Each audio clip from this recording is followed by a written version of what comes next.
The fact that we consider ourselves to be living in the third millennium after Christ is a consequence of the calculations made by Joseph Scaliger and Dionysius Exiguus, the inventor of the Anno Domini calendar. The Anno Domini calendar is the calendar which counts from the birth of Christ and is the calendar we currently use. Now, determining the birth of Christ is not as easy as one might think.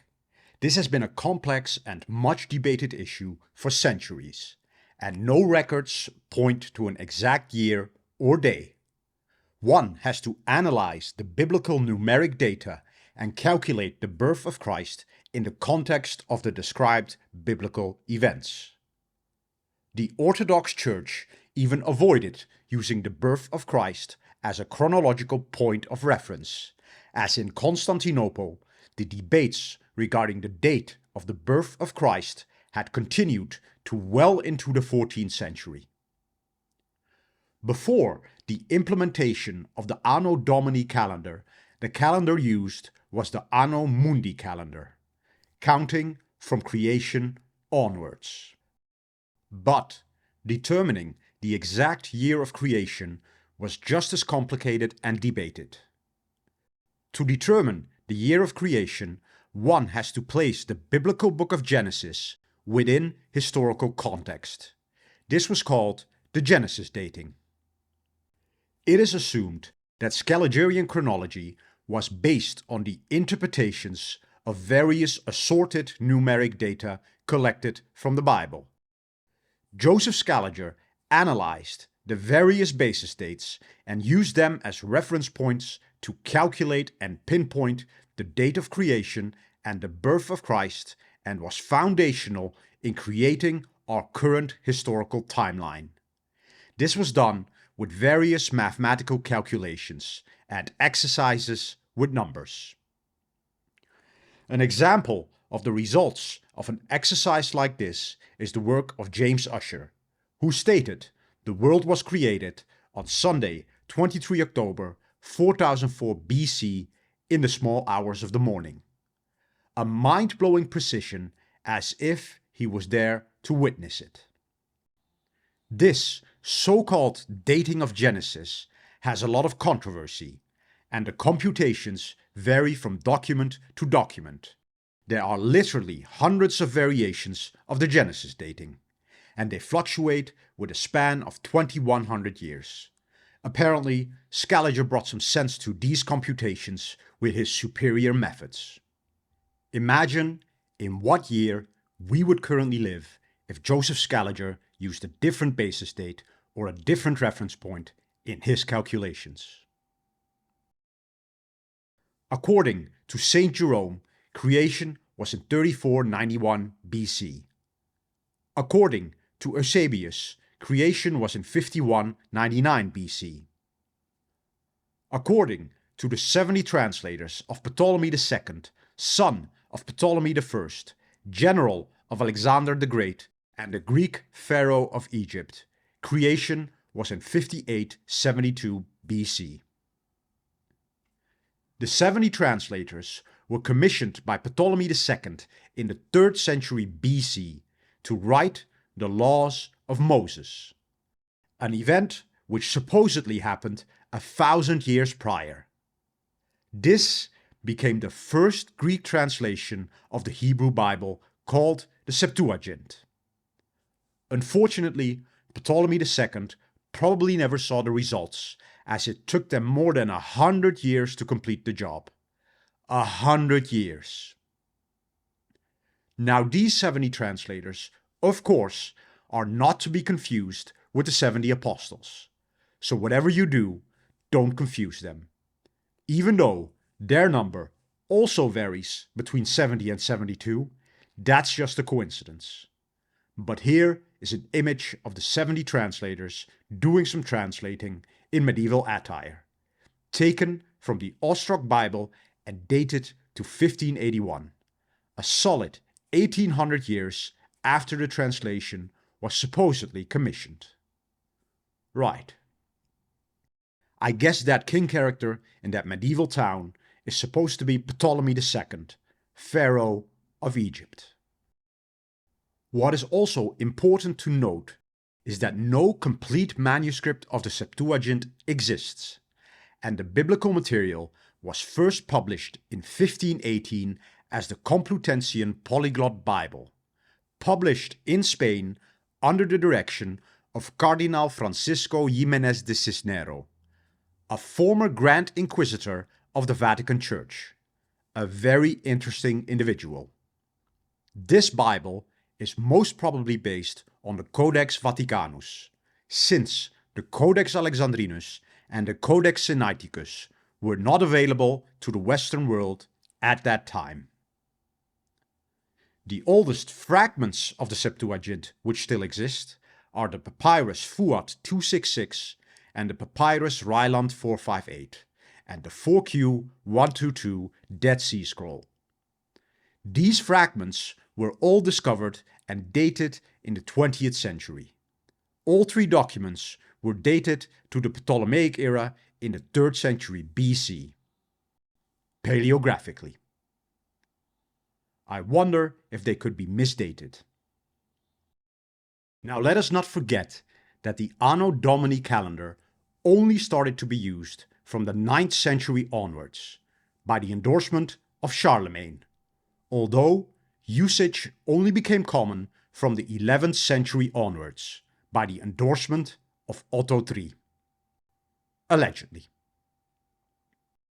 Eastern Orthodox countries only began to adopt AD instead of the Byzantine calendar in 1700, when Russia did so. The Byzantine calendar still focused on the date of creation and not on the birth of Christ. And another very interesting fact is that the use of BC was only popularized in 1627 by none other than Dionysius Petavius. What a coincidence. The Anno Domini calendar itself, as mentioned, was invented by his namesake, Dionysius Exiguus, more than 1,000 years prior in 525 AD. Dionysius calculated the birth of Christ to have been around 525 years prior to his own age. I wonder if Dionysius was correct. What people often don't know is that there are many discrepancies to be found in Scaliger Chronology, often explained away in order to keep the Scaliger narrative intact. This is done in a manner which is more creative than Spielberg. You can visit the Substack where I have written a few examples, as otherwise this video becomes too long. One of the more blatant ones, of course, is the Plato example from episode 1, but there are many more duplicates, coincidences, and anomalies. And we are most definitely going to look into them, and after which all of you can make up your own minds, or you can follow the conventional narrative. By the 19th century, the accumulated volume of chronological material had grown to such an extent that it induced a respect a priori, meaning knowledge which proceeds from theoretical deduction rather than from observation or experience. So the chronologists of the 19th century saw their objective in making minor corrections and not much else. The issue of veracity is hardly raised at all in the 20th century, and ancient and medieval chronology solidifies in this era to the form it is currently known to us. The idea that historians have followed an erroneous chronology for the last 3 centuries seems absurd. Luckily, we don't live in an absurd world at all. Unfortunately, we don't have more time to delve into the other arguments. The main question I think we need to ask here is, how sure can we be that the work of Scaliger and Petavius is accurate and does not have significant errors? We are only evaluating the material a priori, and thus, in principle, an appeal to authority is made. We are not looking and verifying the data ourselves. And don't forget, if the lie is big enough and one keeps repeating it long enough, people will eventually come to believe it. The map is not the territory. History is nothing more than our model of the past. He who controls the past controls the future, and he who controls the present controls the past. Now, from my personal perspective, it might not even be Scaliger who's the main culprit of this proposed falsification, but it could have been his successor, the Jesuit, Dionysius Petavius, as some of the work of Scaliger seems to be published posthumously.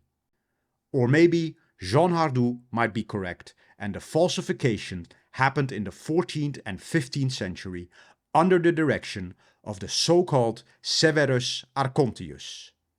Could this Archontius have been a reference to Poggio Braccolini, who, according to Robert Baldauf, is the main culprit? I don't know, but I intend to find out. But I'm 100% sure my high school history teacher never verified the historical material, but assumed legitimacy and veracity a priori. He made an assumption. This, for me, is reason enough to look into the material and either verify or dispute. And I hope some of you will join me. Let me know in the comments what you think. Could it be a possibility, just a possibility, that history up until the 14th century has been falsified? What emotions do you feel at this possibility? Does it make you angry, or do you find it an absurd proposition which makes you laugh? Why does it make you laugh? Next episode, we will look deeper into one of the main causes of how this proposed falsification was able to take place. I am not asking you to make up your mind yet, but check out the upcoming episode as well. I am aware that there is still a lot to mention regarding Joseph Scaliger, but I had to stay within the time constraints of this episode.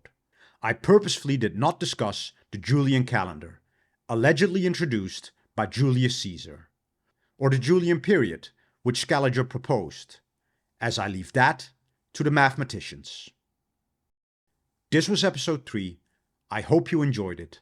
I thank you for your attention.